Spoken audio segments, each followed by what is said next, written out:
Here's the truth that the manuals and the qualifications don't tell you. You can have the perfect, best project plan, a massive budget, the best technology. But if your stakeholders aren't aligned, your project's already dead. Most project failures aren't technical, they're political. Today I'm going to show you how to stop being a paper shuffler and start being an energy conductor. I'm Dave, welcome back to Project Management 101. Let's turn that stakeholder chaos into clarity. In the last few videos we've talked about the project manager acting as the lightning rod for the team. Your job is to sit between the chaos of the stakeholders and the clarity that your team needs from you day to day. And you and I, we absorb the high voltage stress coming from the exec and the leadership team so the team itself doesn't fry. And remember, as a project manager, you don't just manage people, you manage their energy and their expectations. So thinking about working with our stakeholders, whether they're difficult or not difficult, it's really important to think about the different ways that we can frame the context that they're working within. We've all met those difficult people in our careers. I've certainly met plenty. When I spent time at Boots UK and also working at Wilko, the hardware retailer, I bumped into a few interesting stakeholder types. Here's a few examples and different ways that you can fix and help to work with them more effectively. Let's start with the absentee sponsor. They signed off the project, signed the cheque, and they've not been seen since. The fix to keep them engaged and make sure that you've got them when you need them is don't send them long reports. Send them 3 bullet points. What we've done, what we're doing next, and what you need from them.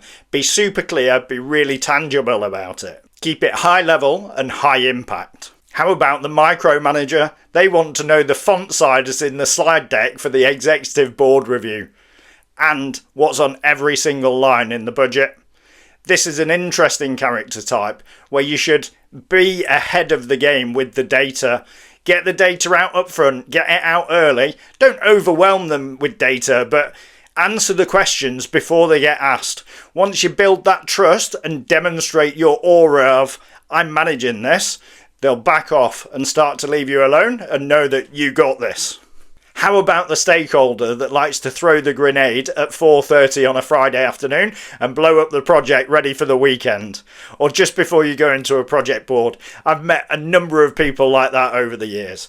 A great fix to help you avoid those situations is maybe think about how can I do the work before I'm getting in for that, or how can I spend more time with that person to pull out their issues and concerns and work with them on a one-to-one basis to really drive forward that synergy and alignment and avoid those really difficult grenade-like situations.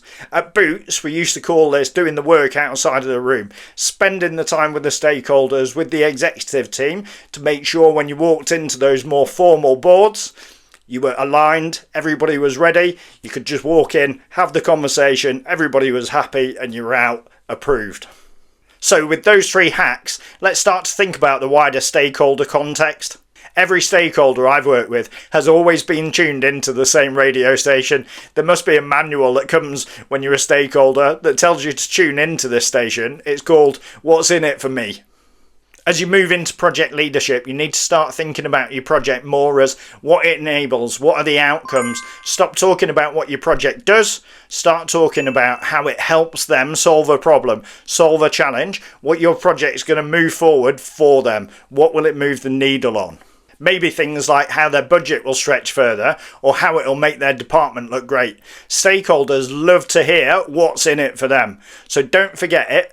Make sure your communication's tailored to that audience and focuses in on so they can hear what is in it for them. Make sure you land it. Make sure you land it often, early and continuously.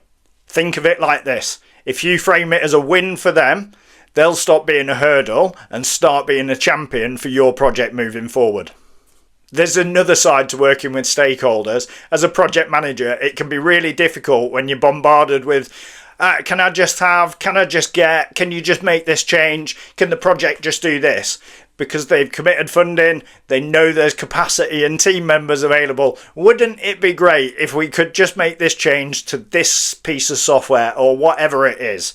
It happens all the time. And the way that you work with your stakeholders and the way that you learn how to say no is so critical. Saying no can be really difficult. And actually, it's thinking about the different tools and techniques we have as project managers to allow us to say no in a better, more mature way to drive a better engagement with our stakeholders and not break the relationship, because that's key.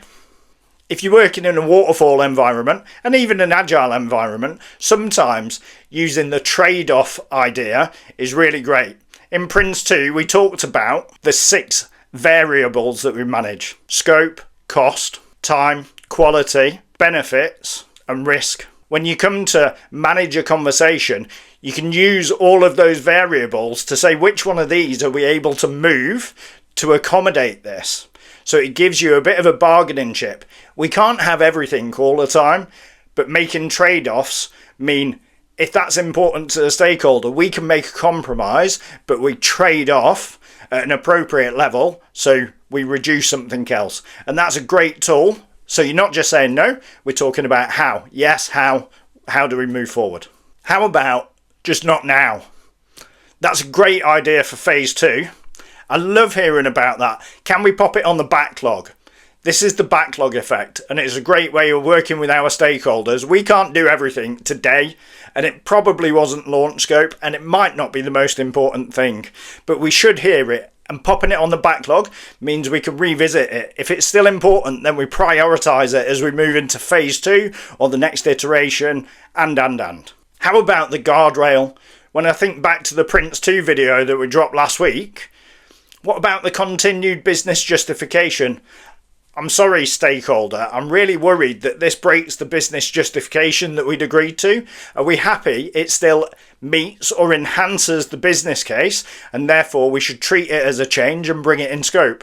And if not, maybe we should park it until we've got more appropriate funding and scope to be able to include it.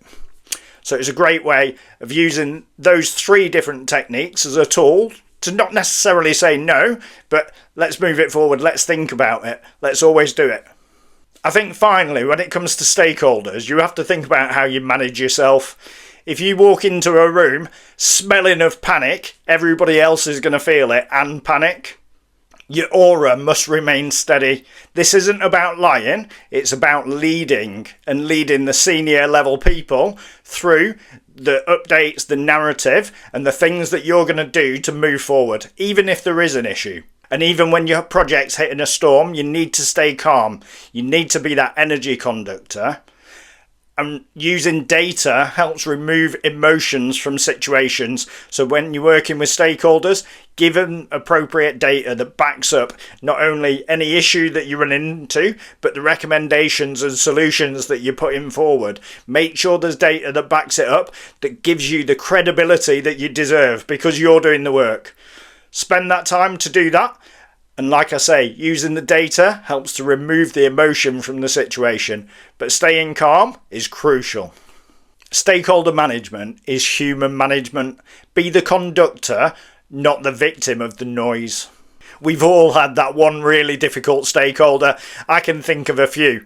Why don't you drop a comment below? Let me know about yours. Please, no names.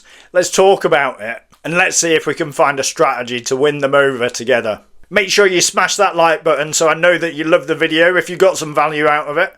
If not, why don't you let me know? Drop me a comment. What can I do better? What can I do to help you? How can I improve? I'm continually looking to learn and grow and continue to help to grow our community. Make sure you subscribe so you don't miss any future uploads. It really helps out the channel. That's all for this week. I'm Dave. Thanks for watching Project Management 101. From Chaos to Clarity. Take care.